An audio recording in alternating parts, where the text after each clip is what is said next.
Hello everyone, আজ আমরা class 9 এর ফার্স্ট সামেটিভের কিছু সম্ভাব্য প্রশ্ন নিয়ে আলোচনা করব। পরীক্ষা তো এসেই গেছে, আমাদের প্রত্যেককে এবারে একটু বেশি করে মনোনিবেশ করতে হবে পড়াশোনাতে। এরপরে গাফিলতি দিলে কিন্তু আমরা আর ভালো রেজাল্ট করতে পারবো না। আমি এখানে কিছু সম্ভাব্য প্রশ্ন রেখেছি, যেগুলো করলে মোটামুটি আমরা বাদবাকি সমস্ত প্রশ্নের উত্তর দিতে পারবো। বাংলা সাবজেক্টের ক্ষেত্রে ওভাবে সাজেশনটা ঠিক সত্যিই বলা যায় না, কারণ উত্তরটা হয়তো একই হবে, বিভিন্ন রকম ভাবে প্রশ্ন এসে থাকে। তোমাদের চেষ্টা করতে হবে বিষয়বস্তু খুব ভালো করে জেনে রাখার। আমি যে প্রশ্নগুলো দিয়েছি আশা করছি এগুলোতেই একটুখানি ঘুরিয়ে ফিরিয়ে আসবে, কিন্তু তোমরা যারা এগুলো রেডি করতে পারবে প্রপারলি উত্তরগুলো, তারা বাদবাকি সমস্ত প্রশ্নের উত্তর দিতে পারবে। চলো আমরা দেখে নিই প্রথমে যে কোন কোন চ্যাপ্টার থেকে আমাদের এবার ফার্স্ট সামেটিভটা হবে। মধ্যশিক্ষা পর্ষদের যে বই, সেখানে যেগুলো দেওয়া রয়েছে সেটা হচ্ছে, দেখো এখানে আমি লিখেছি কলিঙ্গ দেশে ঝড় বৃষ্টি, এবং গ্রামারের ক্ষেত্রে এটা ধ্বনি ও ধ্বনি পরিবর্তন। আচ্ছা, এটা নাটক রয়েছে ধীবর বৃত্তান্ত, ইলিয়াস রয়েছে, আর এদিকে দাম রয়েছে, নোঙর রয়েছে। এই টোটাল 5টা চ্যাপ্টার কিন্তু আমাদের এবার পরীক্ষা হবে টেক্সটের দিক থেকে। গ্রামারের দিক থেকে ধ্বনি ও ধ্বনি পরিবর্তন, উপসর্গ অনুসর্গ, শব্দের গঠন, তৎসম তদ্ভব, এই যে ব্যাপারগুলো রয়েছে যেটা আমরা শব্দ ভান্ডার বলে থাকি। আচ্ছা, আর ধাতু ও প্রত্যয়, ভাব সম্প্রসারণ, এই বিষয়গুলো থাকবে। সহায়ক পাঠ থেকে থাকবে বোমযাত্রীর ডায়েরি। বোমযাত্রীর ডায়েরি আশা করছি তোমরা সবাই ওটাই আগে পড়েছো, ওটা বেশ পড়তে আমাদের ভাল লাগে, কল্পবিজ্ঞান সম্পর্কে জানতে আমারও বেশ ভাল লাগে। আচ্ছা, কোত্থেকে কত নাম্বার আসবে একটুখানি দেখে নিই চলো। এই স্ট্রাকচারটা না প্রথমে জেনে নেওয়া খুব জরুরি। কেন বলো তো? আমি আমার প্রিপারেশনটাকে কিভাবে স্মার্ট ওয়ার্কে নিয়ে যাব, শুধুমাত্র পড়ে গেলাম ওটা ঠিক সঠিক পদ্ধতি নয়।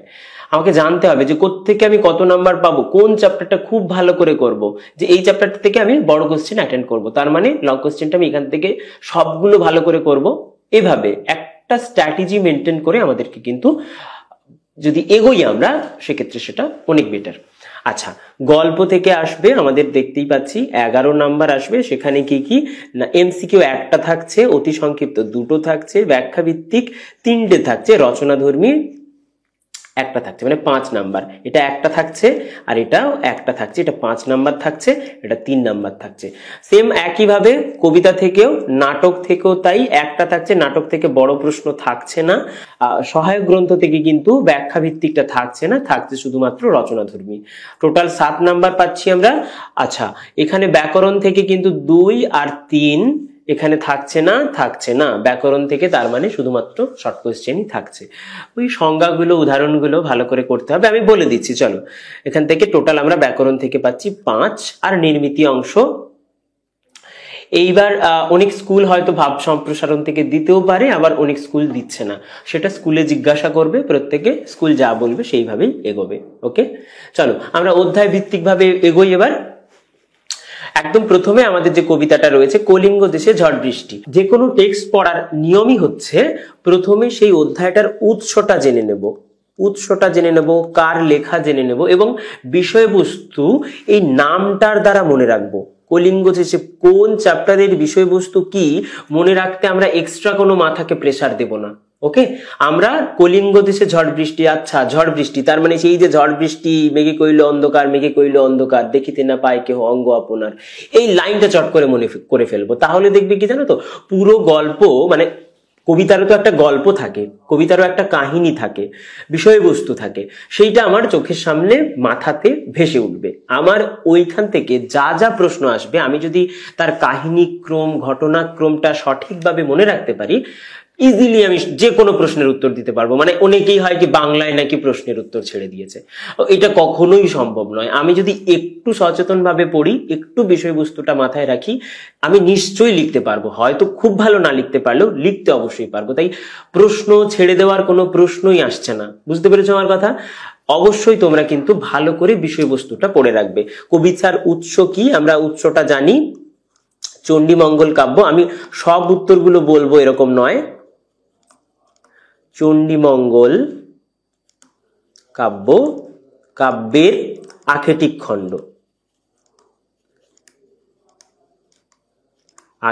খণ্ড, এই আখেটিক খণ্ড এই কথাটা কিন্তু দিতে ভুলবে না, শুধুমাত্র চণ্ডীমঙ্গল কাব্য বললে হবে না। আখেটিক খণ্ড দুটো খণ্ড ছিল, আখেটিক খণ্ড আর বণিক খণ্ড। আমাদের এই অধ্যায়টা কিন্তু আখেটিক খণ্ড থেকে নেওয়া হয়েছে। তারপর কবিতাতে কলিঙ্গ দেশ বলতে কোন স্থানকে বোঝানো হয়েছে, এটা তোমরা প্রত্যেকেই জানো। যারা ক্লাস করছো আমাদের এখানে তাদের আমি আলাদাভাবে বলেইছি, ম্যাপে দেখিয়েছি পর্যন্ত। আচ্ছা, তারপর চারি মেঘে জল দেয় অষ্ট গজরাজ, এটা না ভেরি ভেরি ইম্পর্টেন্ট কোশ্চেন। হয় চারটে মেঘ নইলে আটটা হাতি, এইটার নাম কিন্তু আসবেই। চারটে মেঘের নাম আমরা যদি দেখি কি কি পাবো, সম্বর্ত,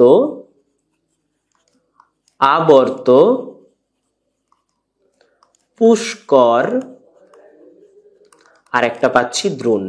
আটটা হাতির নাম আমি আর লিখছি না, তোমরা প্রত্যেকেই বইয়ে পেয়ে যাবে, বা যারা আমাদের এখানে পড়াশোনা করছো স্টাডি মেটেরিয়ালে তো রয়েছে আটটা হাতির নাম। এটা কিন্তু প্রত্যেকটা আমরা পরীক্ষার খাতায় এই চারটে মেঘের নাম বলতে পারলেও আমরা কিন্তু আটটা হাতির নাম গুলিয়ে ফেলি, 7টা বা 6টা পর্যন্ত বলতে পারি। এটা ভালো করে পড়ো, এটা ফাইনালের জন্য ইম্পর্টেন্ট যেমন তেমন সামিটিভও এটা প্রত্যেকবারই প্রায় আসে বললেই চলে। জলে মহি একাকার পথ হইল হারা, মহি শব্দের অর্থ কি জানি আমরা, পৃথিবী। আচ্ছা, কবিতাতে কোন মাসের কথা আছে, কোন মাসের কথা পাওয়া যায় না, ভাদ্র। দেখো সেই ভাদ্র মাসের কথা, ভাদ্র মাসে তাল পড়ে যেমন তেমন করে শিল পড়ছে, এই যেভাবে ঘটনাটা যদি মনে রাখি আমরা, তাহলে খুব ইজিলি আমরা কিন্তু শর্ট কোশ্চেনের উত্তর দিতে পারবো। কবি শিলকে কার সঙ্গে তুলনা করা হয়েছে, উত্তরটা কি হবে না, ভাদ্র মাসে পড়ে থাকা তালের সাথে। ভাদ্র মাসে তাল পড়ে, ওই সময় আমরা তালের পিঠে খাই। ভাদ্র মাসে পড়ে থাকা তালের সাথে তুলনা করেছেন। আচ্ছা, 1 নম্বরের প্রশ্ন 2 নম্বরের প্রশ্ন যাই হোক না কেন, পূর্ণ বাক্যে উত্তর লেখার অভ্যেস কিন্তু এখন থেকে তৈরি করো। অনেকেই পূর্ণ বাক্যে না লিখতে পারার জন্য কিন্তু কোনো টিচার নাম্বার দেন, কিন্তু যারা ভালো স্টুডেন্ট মানে চাইছো যে আমি 1 নাম্বারও কাটতে দেব না, আমার মনে হয় তারা চেষ্টা করো একেবারে পূর্ণ বাক্যে উত্তর লিখতে। আচ্ছা, কোন দিকের মেঘ দূর দূর ডাকছে আমি এটা বলবো না, কবিতার লাইনকে এমন ভাবে পড়তে হবে যেন খানিকটা মুখস্থ হয়ে যায়। জৈমিনীকে ভেরি ভেরি ইম্পর্টেন্ট, ওখানে কেন জৈমিনীর প্রসঙ্গ এসেছে এই প্রশ্নও কিন্তু আসে যে কেন জৈমিনীকে স্মরণ করছে। সোঙরে একটা কথা আমরা ওখানে পাই, সোঙরে, ওকে, সোঙরে জৈমিনী স্মরণ করে। শব্দার্থও কিন্তু এখান থেকে আসে, আমি আলাদা করে শব্দার্থ দিয়েছি। কার আদেশ পান হনুমান, লাস্ট লাইনটা কবিতার মনে করো, কার আদেশ পেয়েছিলেন। তারপর অর্থ লেখো, রড, দৌড়, বুলে, তারপরে ব্যঙ্গ তড়কা, ব্যাঙের মতো তড়াক করে পড়া, বিদারিয়া, ভুজঙ্গ, সাপ, নিরন্তর, চিকুর, সোঙরে, এই যে এটা ইম্পর্টেন্ট বলেছিলাম, ভুজঙ্গ ইম্পর্টেন্ট বলেছিলাম, ব্যঙ্গ তড়কা, রডটা ইম্পর্টেন্ট, এগুলো বেশি ইম্পর্টেন্ট, বাকিগুলো কিন্তু ভালো করে পড়বে। করিকর কথার অর্থ কি, করিকর কথার অর্থ হলো হাতির সুর। আচ্ছা, কতদিন ধরে বৃষ্টি হয়েছিল, লাইনটা মনে করো, কতদিন নিরবধি, তোমরা কমেন্ট করে জানাও এটা, কতদিন বৃষ্টি হয়েছিল, কতদিন ধরে, কমেন্ট করে জানাও। চলো এখান থেকে বড় প্রশ্ন আমরা খুব দ্রুত জেনে নিই। কলিঙ্গ দেশে ঝড় বৃষ্টি কবিতার প্রকৃতির যে বর্ণনা দিয়েছেন সেটা একদমই তাই। ঝড়ের একটা বিবরণ রয়েছে, যেখানে প্রকৃতির বিবরণ তো রয়েছে, বর্ণনা তো রয়েছে, সেটা তোমাদের দিতে হবে। পুরো কবিতাটার বিষয়বস্তু যে ভালো করে করবে সে পারবে। এরপরে রয়েছে কি, কলিঙ্গ সোঙরে সকল লোককে জৈমিনী, জৈমিনী কে, মূলত এটাই তোমাদের এবং তাকে স্মরণ করার কারণ কি আমি বারবার বলেছি, এই কোশ্চেনটা কিন্তু খুব ইম্পর্টেন্ট। প্রলয় গনিয়া প্রজা ভাবয়ে বিষাদ, প্রজারা বিষাদে পড়েছে প্রলয় আসন্ন মনে করে। প্রজাদের এমন বলার কারণটা কি ছিল সেটা কিন্তু তোমাদের বলতে হবে। আমাদের টার্গেট 89 সেন্টার থেকে ক্লাস 6 থেকে 10 পর্যন্ত গাইডেন্স দেওয়া হয়, তো তার ভর্তি অলরেডি চলছে, নতুন ব্যাচে ভর্তি তোমরা হতে চাইলে হতে পারো। তোমরা এই দুটো নাম্বারে যোগাযোগ করতে পারো, আমাদের বিভিন্ন বিজ্ঞাপন অ্যাডভার্টাইজমেন্ট তোমরা অলরেডি দেখেছো, এবং এখানে আমরা দেখতেও পাচ্ছি একজন ছাত্রের ফিডব্যাক, ইনি ফিডব্যাক দিয়েছেন। তো তোমরা এই দুটো নাম্বার কিন্তু একটা স্ক্রিনশট নিয়ে নিতে পারো বা এখনই লিখে নিতে পারো, চাইলে তোমরা কিন্তু যোগাযোগ করতে পারো এই নাম্বারে। ওকে, তোমরা কি কি পাবে আমি এবার বলবো। তোমরা এখানে অ্যাডমিশন নিলে আমাদের পড়ানোর পদ্ধতিটা যদি বলি, প্রতিদিন তোমরা লাইভ ক্লাস পাবে, রেকর্ডেড লাইভ ক্লাসের রেকর্ডিং থাকবে, সিলেবাসের রেকর্ডেড ক্লাস থাকবে। মানে একটুখানি সহজ করে বলি, প্রত্যেকটা চ্যাপ্টারের কিন্তু প্রত্যেকটা সাবজেক্টের প্রত্যেকটা চ্যাপ্টারের রেকর্ডেড ক্লাস একটা থাকবে, আবার একটা থাকবে তোমার লাইভ ক্লাস, রেকর্ডিং করা থাকবে। সেটা মানে লাইভ ক্লাসটা তুমি করলে যারা মিস করে গেলে তারা আবার রেকর্ডেড ক্লাসটাও পাবে। আচ্ছা, তারপর এই যে এই সুযোগটাও রয়েছে অধ্যায় ভিত্তিক পরীক্ষার সুযোগ। তোমরা মোটামুটি দেখতে পাচ্ছ কি কি বিষয়গুলো রয়েছে, এগুলো আমার আলাদা করে কিছু বলবার নেই। বিশদে জানতে হলে তোমরা কিন্তু আগে যে ফোন নাম্বারের দুটোর কথা বললাম 6289689931, নেক্সট নাম্বার হচ্ছে 9748299097, এই দুটো নাম্বারে তোমরা কিন্তু যোগাযোগ করতে পারো, কথা বলে দেখতেই পারো, তাই না? কেমন কি লাগে তোমাদের। আচ্ছা, এরপরে আমরা নোংরে আসবো। নোংর কবিতার উৎস, বারবারই এক কথাই বলছি, উৎস কি?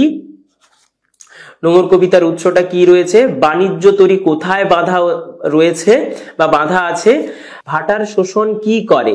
ভাটার শোষণ কি করে? প্রবল প্রাণ করে আহরণ। আমি আর বাকিটা বলবো না। কি দেখে দিক নিশানা করেন কবি? কবি বা যারা জলপথে যাতায়াত করে তারা কি দেখে করে, সেটাই তো রয়েছে ওখানে। আচ্ছা, নোঙর কোথায় পড়ে গিয়েছে? সারা রাত কবি কি করেছেন? কবি কোথায় পাড়ি দিতে চান? নোঙর কবিতা। নোঙর কিসের প্রতীক? এটা ভেরি ভেরি ইম্পর্টেন্ট প্রশ্ন। উত্তরগুলো জানতে হলে তো ক্লাস করতে হবে, এই মুহূর্তে আমি এত বিশদে বলতে পারবো না। এই প্রশ্নের উত্তরগুলো তোমরা কিন্তু রেডি করো। কোনো কনফিউশন থাকলে তোমরা কল করতে পারো কোনো প্রশ্নে, যে স্যার এটার উত্তর বুঝতে পারছি না, বা তোমরা কমেন্ট করেও কিন্তু জানাতে পারো। এখান থেকে যে সংক্ষিপ্ত প্রশ্নগুলো আসবে, নোঙর কবিতাটি যে রূপক ধর্মী কবিতা তা আলোচনা করো। অবশ্যই ক্লাসে বারবার বলেছি আমি যে নোঙর একটি রূপক ধর্মী কবিতা, এর একটি সাধারণ অর্থ আছে, আবার একটা ব্যঞ্জনাও আছে। কবি যিনি রচনা করেছেন তার একটা উদ্দেশ্য রয়েছে, তিনি আসলে প্রত্যেকের জীবনেরই কথা বলছেন, এবং নোঙরের যে সত্যটা, যে সত্য নোঙরে উদ্ভাসিত হয়েছে, সে সত্য প্রত্যেকের জীবনের সত্য, কোনো একক জীবনের সত্য নয়। বুঝতে পেরেছো ঘটনাটা? এবং নোঙরের ক্ষেত্রে তোমাদের আরেকটা কথা বলে দিই, নোঙর থেকে বড় প্রশ্ন যাই আসুক ঘুরিয়ে ফিরিয়ে হবে ওই সারমর্মটুকুই। তাই সারমর্ম ভালো করে করো। নোঙরে বিশেষ কোনো মেসেজ, বিশেষ কোনো বিষয়বস্তু, মানে অনেক কিছু বলেছে, কাহিনী রয়েছে, এরকম কিচ্ছু নয়। খুব সাধারণ একটা দুটো বিষয় আমাদের জীবন সম্পর্কে, আমাদের জীবন কিভাবে মায়া, সংসার ইত্যাদিতে বাধা পড়ে যায়, এবং আমরা আমাদের আকাঙ্ক্ষিত বস্তুতে পৌঁছতে গেলে নোঙর কিভাবে পিছুটান হয়ে দাঁড়ায়, নোঙর কিভাবে বাধা সৃষ্টি করে, নোঙরের কারণে আমাদের জীবনতরী কিভাবে বাধাপ্রাপ্ত হয়, এই বিষয়গুলো কিন্তু এখানে রয়েছে। সারা রাত মিছে দাঁড় টানি, তোমরা যারা ক্লাস করছো আমাদের এখানে তারা প্রত্যেকেই এর উত্তরগুলো পারবে, কারণ এই লাইনগুলো আমি ক্লাসে সব দাগিয়ে দিয়েছিলাম। সারা রাত মিছে দাঁড় টানি, কবি দাঁড় টানাকে মিছে বলেছেন কেন? কবি কেন দাঁড় টানেন? সারা রাত তবু দাঁড় টানি, কবি সারা রাত দাঁড় টানেন কেন? তবু কথাটি বলার কারণ কি? খুব ইম্পর্টেন্ট কোয়েশ্চেন, তবু বলেছে কেন? এই দাঁড় টানার মধ্য দিয়ে কবি কোন মানসিকতা ফুটে উঠেছে? কবির যে মানসিকতাটা ফুটে উঠেছে সেটা তোমাদের এখানে লিখতে হবে। স্রোতের বিদ্রুপ শুনি প্রতিবার দাঁড়ের নিক্ষেপে। স্রোত কি? স্রোত যারা ক্লাস করেছে কমেন্ট করে জানাও। স্রোতের বিদ্রুপ কবিকে কিভাবে ব্যথিত করেছে বলে মনে হয়? কিভাবে বিদ্রুপ করছে বা কিভাবে ব্যথিত করছে বলে মনে হয় সেটা তুমি জানাও। তারপর ভাটার শোষণ প্রসঙ্গ উল্লেখ করে অংশটির তাৎপর্য ব্যাখ্যা করো। এই তাৎপর্য ব্যাখ্যা কিন্তু কবিতা থেকে ভীষণভাবে আসার একটা চান্স থাকে। আচ্ছা, এরপর আমরা আসবো ইলিয়াসে। ইলিয়াস একটা গল্প, এবং ইলিয়াসের ক্ষেত্রে যেটা করতে হবে, লেখকের নাম, অনুবাদকের নাম, যেটা খুব ইম্পর্টেন্ট,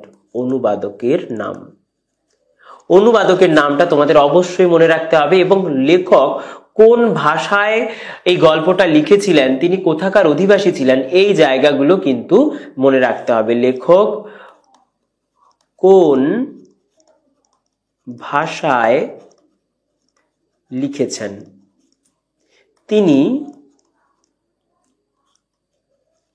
কোন দেশের অধিবাসী, না বলে আমি এখানে মানুষ বলছি, তিনি কোন দেশের মানুষ।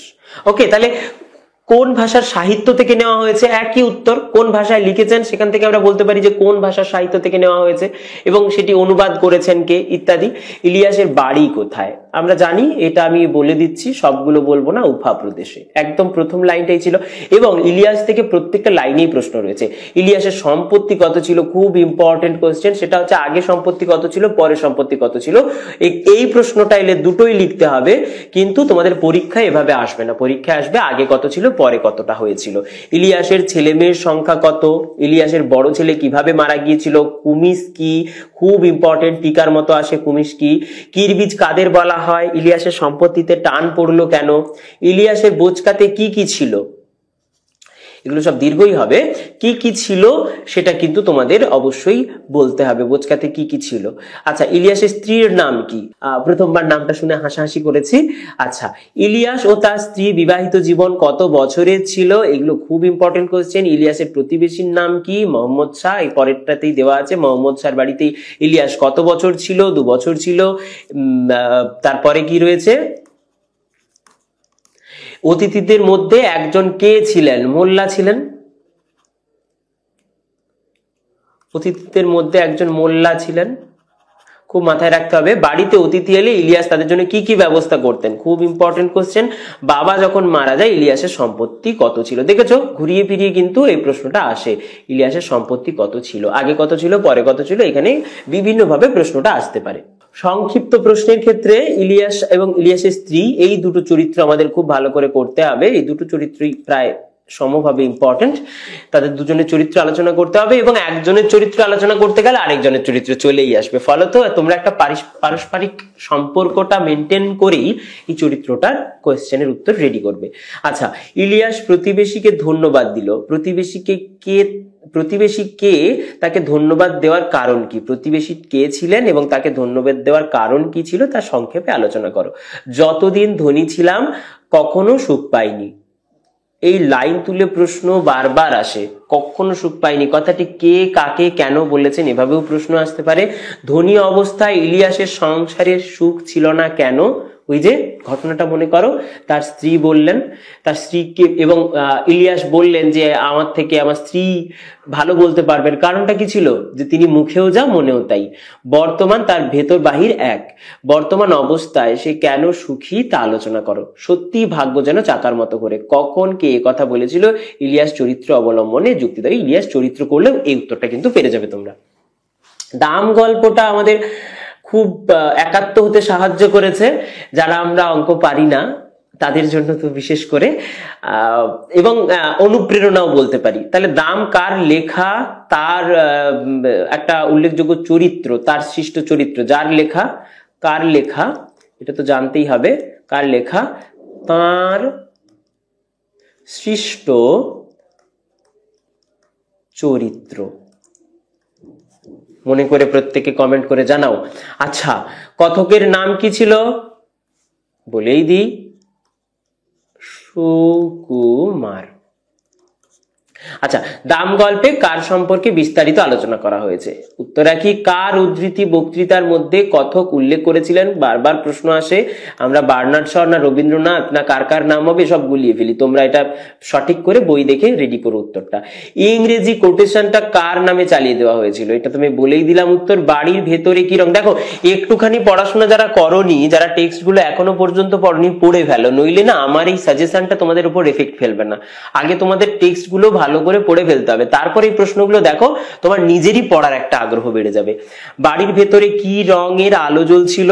গল্পের কথকের সঙ্গে মাস্টার মশাইয়ের সঙ্গে যেখানে দেখা হয়েছিল সেখানে অন্ধকারটা কেমন ছিল? এক কথায় উত্তর দিতে হবে। কথক কোন বিষয়ে গল্প লিখেছিলেন? খুব ইম্পর্টেন্ট কোশ্চেন এটা। আচ্ছা, গল্প লেখার জন্য কত টাকা পেয়েছিলেন? এইটা সব জায়গায় উল্লেখ করতে হবে। সব জায়গায় উল্লেখ করতে মানে বড় প্রশ্নটা প্রায় আসেই, ওই 10 টাকার বিনিময়ে বিক্রি করে দেওয়ার কারণেই তো তার আত্মগ্লানিটা হয়েছিল। তো এই প্রশ্নটা খুবই ইম্পর্টেন্ট, বড় প্রশ্নে আছে সেটা। আচ্ছা, দাম গল্পে কথক কাকে সমুদ্রের সঙ্গে তুলনা করেছেন? কথক স্নেহ, মমতা ও ক্ষমাকে আলাদা আলাদা করে আলাদা আলাদা ভাবে কিসের সঙ্গে তুলনা করেছেন? এইটা খুব ভালো জায়গা শর্ট কোশ্চেনের জন্য বা ড্যাশ পূরণের জন্য। এই জায়গাটা কোনটা বলো তো? এই লাস্ট প্রশ্নের জায়গাটা হলো সেই একদম লাস্ট প্যারাগ্রাফের আগের প্যারাগ্রাফে আছে কথাটা রয়েছে না, সেই স্নেহ কোটি মণিমাণিক্য দিয়ে যার পরিমাপ করা যায় না। তারপর রয়েছে সেই মমতা, মমতাটা কি ছিল তোমরা মনে করে বলো। তারপর ক্ষমা, সেই ক্ষমা কুবেরের ভান্ডারকে ধরে দিয়েও যা পাওয়া যায় না। তাহলে এই তিনটে জিনিসকে তিনি কার সাথে তুলনা করেছেন মনে করতে পারো যে এই তিনটের মধ্যে একটা কিন্তু তোমরা পরীক্ষায় পেতেই পারো। ওকে, ড্যাশ পূরণেও চলে আসে এটা। দাম গল্পের বড় প্রশ্ন, এই অপরাধ আমি বইবো কি করে? সেই দেখো বলেছিলাম ওই 10 টাকার প্রসঙ্গ আসবে। এই লজ্জা আমি কোথায় রাখবো? বক্তাকে তার এমন মনে হওয়ার কারণ কি? দেখো উত্তরগুলোর মধ্যে না এটা আভ্যন্তরীণ রিলেশন রয়েছে, প্রত্যেকটা উত্তর যেন আরেকটার সাথে সম্পর্কিত। স্কুলে কি বিভীষিকা যে ছিলেন ভদ্রলোক, ভদ্রলোক বলতে কার কথা বলা হয়েছে? তার চারিত্রিক বৈশিষ্ট্যটা বলতে হবে এখানে। আমরা ওই অঙ্কের মাস্টার মশাই তিনি কি বলতেন, তিনি কোন দার্শনিকের সাথে তুলনা করেছেন, সেটা যেমন প্লেটো ছিল, সেই প্লেটোটা টিকা, এগুলো তো আর বলছি না আলাদা করে, এগুলোও কিন্তু পড়তে হবে তোমাদের। আচ্ছা, সে স্বর্গের চাইতে লক্ষ যোজন দূরে থাকায় আমার নিরাপদ বোধ করতাম। আমরা সেখান থেকে, সেই স্বর্গের থেকে দূরে থাকতেই নিরাপদ বোধ করতাম। সেই স্বর্গ বলতে কোন স্বর্গের কথা বলা হয়েছে? ওই যে অঙ্কের মাস্টার মশাই বলেছিলেন সেই স্বর্গের দরজায় কি লেখা আছে, সেই জিনিসটা এখানে আনতে হবে। কেন কথক সে স্বর্গ থেকে দূরে থাকতে চাইতেন বা চেয়েছেন সেটা এখানে আমাদের বলতে হবে। একদিন একটি পত্রিকার পক্ষ থেকে ফরমাস এলো, পত্রিকার পক্ষ থেকে কি ফরমাস এলো, কথক কি করেছিল তা লেখো। এইখানেও সেই একই প্রসঙ্গ আসবে, তার গ্লানির যে ব্যাপারটা কেন তৈরি হয়েছিল। গাধা পিটিয়ে ঘোড়া করতে গেলে গাধাটাই পঞ্চত্ব পায়। এই প্রবাদ বাক্যটি গল্পে কিভাবে অ্যাপ্লাই করা হয়েছে, এটা তাৎপর্যটা কি, সেটা কিন্তু তোমাদের লিখতে হবে এখানে। ওকে, ধীবর বৃত্তান্ত আমরা প্রায় ছোট থেকেই অভিজ্ঞান শকুন্তলমের গল্প জানি, কালিদাসের লেখা। সেই কালিদাসের লেখা অভিজ্ঞান শকুন্তলম সংস্কৃত ভাষায় লেখা। তার মানে কি এখানেও তোমাদের কিন্তু এই নাটিকা, এটা একটি নাটিকা বা আমরা বলতে পারি নাট্যাংশ। ওকে, নাটিকা বা নাট্যাংশ। এই নাটিকাটি কোন ভাষা থেকে নেওয়া হয়েছে? কোন ভাষা? কোন ভাষা থেকে অনুদিত? রাইট, এটা আসতে পারে কোন ভাষা থেকে অনুদিত, আবার আসতে পারে যে কে অনুবাদ করেছে, অনুবাদকের নাম। দেখ বিভিন্ন ভাবে প্রশ্ন আসতে পারে, অনুবাদকের নাম, রাইট, বিভিন্ন ভাবে প্রশ্ন আসতে পারে, সেভাবে প্রিপেয়ার্ড হবে। আর একটা কি জিনিস না, এটা সংস্কৃত ভাষায় লেখা হয়েছে, তোমরা প্রত্যেকেই জানো। অভিজ্ঞান শকুন্তলম, উৎসটাও জানতে হবে এখানে, উৎসটাও খুব ইম্পর্টেন্ট। এই চ্যাপ্টারটা থেকে উৎসটা দেয়, কারণ এটা যেহেতু কালিদাসের একটি অত্যন্ত উল্লেখযোগ্য নাটক অভিজ্ঞান শকুন্তলম, মহাভারত থেকে যার কাহিনী নেওয়া হয়েছে, এবং খুব ইন্টারেস্টিং একটা গল্প। আমার তো বারবার পড়তে ভালো লাগে। অভিজ্ঞান শকুন্তলমটাও পারলে তোমরা সময় বুঝে পড়ে নিও, বাংলা অনুবাদটাই পড়ো, সংস্কৃত পড়তে হবে এরকম কোনো মানে নেই। আচ্ছা, ধীবর, ওই অত বড় নাটকের একটু ছোট্ট অংশ কিন্তু আমাদের নিয়েই এই নাটকটা। ধীবর বৃত্তান্ত নাটক অবলম্বনে ধীবর চরিত্র, এখানে তো আসলে ধীবর চরিত্রটাকেই প্রুভ করার চেষ্টা করা হয়েছে, প্রমাণ করার চেষ্টা হয়েছে। এবং শুধুমাত্র ধীবর হলেও তার যে সেলফ এস্টিম, তার আত্মসম্মান কতখানি, সেটাও আমরা দেখতে পাই। পুরো কাহিনীটা কিন্তু সেভাবেই আবর্তিত হয়েছে। আচ্ছা, ধীবর বৃত্তান্ত নাটক অবলম্বনে সমাজের যে চিত্র ফুটে উঠেছে, আমরা কিন্তু তৎকালীন সমাজের একটা ছবি দেখতে পাচ্ছি। এবং আমরা যে সূচক জানুক, এটা শর্ট কোয়েশ্চেন আসে যে কার নাম সূচক ছিল, কার নাম জানুক ছিল। খুব সহজ একটা তোমাদের ইনফরমেশন বা টেকনিক বলে দিই। সূচনা, সূচনা মানেই শুরু, মানেই সূচক, আর জানুক ছিল সেকেন্ড জন, দ্বিতীয় রক্ষী। ওকে, আর রাজচালক ছিল। চরিত্র কটা ছিল এটাও পরীক্ষায় আসে। আচ্ছা, ধীবর বৃত্তান্ত নাটক অবলম্বনে দুই রক্ষী জানুক সূচকের চরিত্র, এটা অতটা ইম্পর্টেন্ট নয়, আলোচনা করো, এটা অতটা ইম্পর্টেন্ট নয়, কিন্তু পড়ে রাখবে তোমরা। ধীবর যে চরিত্র এটা বেশি ইম্পর্টেন্ট। তা তোর জীবিকা বেশ পবিত্র বলতে হয় দেখছি, বক্তাকে কার উদ্দেশ্যে বলা হয়েছে, এইখানে না এই সেন্সটা খুব ভালো। তো এখানে আমাদের অবশ্যই বলতে হবে, এবং আমরা যদি ধীবর চরিত্রটা ভালো করে করি তাহলে কিন্তু এই প্রশ্নগুলোর উত্তর দিতে পারবো, পুরো কাহিনীটাই তো আমরা জানতে পারবো। আচ্ছা, একই যা তা অনুগ্রহ, এই যে শুল থেকে নামিয়ে, এই যে শুল থেকে নামিয়ে, এখানে এ আছে নিশ্চয়ই, আমি ভুলে গেছি, এখানে অর্থটা একই আছে। এই যে শুল থেকে নামিয়ে একেবারে হাতির পিঠে চড়িয়ে দেওয়া হলো, কে বলেছিল, কেন বলেছিল, কখন বলেছিল, গল্পের শেষে গিয়ে, মানে নাটকের শেষে গিয়ে বলেছিল, মনে কর। এখন মারতে হয় মারুন, ছেড়ে দিতে হয় ছেড়ে দিন। কার উক্তি, কোন প্রেক্ষিতে এই কথাটা এসেছে বা বক্তা এই উক্তিটি করেছেন, সেটা তোমাদের লিখতে হবে। আচ্ছা, এবারে বোমযাত্রীর ডায়েরি শোনা। বোমযাত্রীর ডায়েরি থেকে বিশেষ না ওভাবে বলা যায় না, গল্প, সহায়ক পাঠ ভালো করে পড়তে হবে। তবে এখানে যে কয়েকটা প্রশ্ন দেখতে পাচ্ছি সেগুলো খুবই ইম্পর্টেন্ট প্রশ্ন, প্রায় এগুলোই ঘুরে ফিরে আসে। তো পড়ে নিস এইগুলো ভালো করে, বাকিগুলো একটুখানি দেখে নিস। বোমযাত্রীর ডায়েরি গল্প অবলম্বনে শঙ্কু চরিত্র তোমাদের করতে হবে। বোমযাত্রীর ডায়েরি এই গল্প অবলম্বনে টাফা অভিযান সম্পর্কে, এটা খুব ইম্পর্টেন্ট। টাফা অভিযান আর এই যে লাস্ট প্রশ্নটা মঙ্গল অভিযান, এই দুটো কিন্তু খুব ভালো করে করবে তোমরা। গবাক্ষ উদ্ঘাটন করো, বক্তাকে সে সম্পর্কে আলোচনা করো, লেখকের হাতে শঙ্কুর ডায়েরিটি কিভাবে এসেছিল তা আলোচনা করো। এটাও একটা ইম্পর্টেন্ট কোয়েশ্চেন, একদম প্রথমেই আছে গল্পের। আচ্ছা, বোমযাত্রীর ডায়েরি গল্পে যে অলৌকিকতার পরিচয় পাই, এটা তোমরা প্রত্যেকেই উত্তরটা দিতে পারবে, কারণ এই অলৌকিকতা, এই মানে কল্পবিজ্ঞানটাই তো আমাদের জানার, তাই না? সত্যজিৎ রায়ের প্রফেসর শঙ্কু পড়ে আমাদের লাভটা কি হবে? আসলে কল্পবিজ্ঞান কত উন্নত হতে পারে এবং কল্পবিজ্ঞান আমাদের আত্মতৃপ্তিতে কতটা সাহায্য করে, সেই বিষয়গুলো কিন্তু আমরা এটা পড়লে বুঝতে পারি। ওকে, এই প্রশ্নগুলো মন দিয়ে করো, আশা করি পারবে। আচ্ছা, গ্রামারে অনেকগুলো টপিক পরীক্ষা হবে। আমরা যদি বলি যে এইটা শুধুমাত্র নমুনা মাত্র, গ্রামারে ওভাবে কোনো কিন্তু সাজেশন বলাটা খুব টাফ। ওকে, তবে তোমরা যদি স্ট্র্যাটেজিক্যালি এগো তাহলে কোনো অসুবিধা হবে না। একদম প্রথমে কি রয়েছে? ধ্বনির শ্রেণী বিভাগ। আমরা স্বরধ্বনি, তারপরে ব্যঞ্জন ধ্বনি পাচ্ছি, তার বিভিন্ন দিক থেকে তার শ্রেণী বিভাগগুলো পাচ্ছি, এগুলো তোমাদের সবই পড়তে হবে। যেমন সেই সংবৃত, আমি মনে করিয়ে দিচ্ছি তোমাদের, সংবৃত কিসের ভিত্তিতে বলো দেখি কমেন্ট করে? বিবৃত, কুঞ্চিত, সব কিন্তু আলাদা আলাদা দিক থেকে স্বরধ্বনির ভাগ।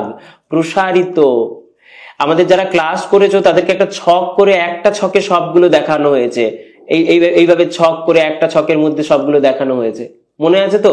আচ্ছা, যারা তোমরা করনি, দেখো তোমাদের বইয়েও থাকতে পারে, আর না থাকলে বই পড়ে পড়ে একটা ছক বানিয়ে ফেলো তোমরা। ওকে, এই যে ভাগগুলো এগুলো কিন্তু পড়তে হবে। তারপর ব্যঞ্জন ধ্বনির যত ভাগ হয়েছে, স্পর্শ ধ্বনি, তারপরে বর্গ অনুযায়ী তার যে ভাগগুলো, নাসিক্য ধ্বনি, তারপরে যেটা বাংলায় স্বরধ্বনির ক্ষেত্রে আসে স্বরবর্ণ কতগুলো, তারপরে মৌলিক স্বর কোনগুলো, যৌগিক স্বর কোনগুলো। যৌগিক স্বর কোনগুলো বলো দেখি? এটা ছোটবেলা থেকে ক্লাস 8-এ দল পড়তে গিয়ে পড়ছিলে, ওই আর ও, তাই না?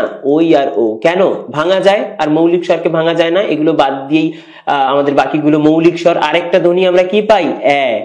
এটা সংযোজিত, বারবার আসছে, এগুলো মাথায় রাখতে হবে। এই যে মৌলিক ধ্বনি কাকে বলে, অর্ধস্বর কাকে বলে, অর্ধস্বর কাকে বলে বিষয়টা একটুখানি তোমাদের বুঝিয়ে দিই। যখন স্বরধ্বনি পূর্ণরূপে উচ্চারিত হয় না তখনই তাকে অর্ধস্বর বলে। আমি একটা সাপোজ দেখি, যেমন কি উ, ও, ই, এইগুলো থাকবে শেষে। যেমন একটা দেখো, দাও, দেখো দা ও, ওটাকে আমরা দা ও এরকম উচ্চারণ করছি না, আমরা বলছি দাও। ওটা কিন্তু তার যে উচ্চারণ, তার যে ধ্বনি, সেটা সম্পূর্ণভাবে উচ্চারিত হচ্ছে না, সে এর সাথে উচ্চারিত হচ্ছে অর্ধভাবে, তাই এই ওটা হয়ে যাচ্ছে অর্ধস্বর। এটা কিন্তু তোমরা খুব ভালো করে পড়েছো, এইটে পড়েছো। এটাকে কিন্তু দেখো কি ছিল নিয়ম, যে প্রতিটা দলে একটা করে স্বরধ্বনি থাকবে। তাহলে এটার ক্ষেত্রে এটা কি একটা দল করব? তোমরা ভীষণভাবে কনফিউশনে পড়ে যেতে যে এটা কি একটা দল করব নাকি দুটা দল করব। একটা দলই হবে। কেন না? এটা অর্ধস্বর, যখন একটা পূর্ণস্বরের সাথে একটা অর্ধস্বর থাকে তখন সেটা একটি দল হিসেবে পরিগণিত হয় এবং সেটা রুদ্ধ দল হয়। তাহলে এইটা যারা পড়েছো তাদের আর কিন্তু অর্ধস্বর বুঝতে কোনো অসুবিধা নেই। ওকে, অর্ধরূপে স্বরধ্বনি উচ্চারণ হয়। আর একটা জিনিস থাকে প্লুতস্বর, ওগুলো তোমরা যারা শ্রেণীবিভাগ বই খুলবে দেখবে পরপর দেওয়া রয়েছে, বা আমাদের স্টাডি মেটেরিয়াল খুলেও তোমরা দেখতে পারো।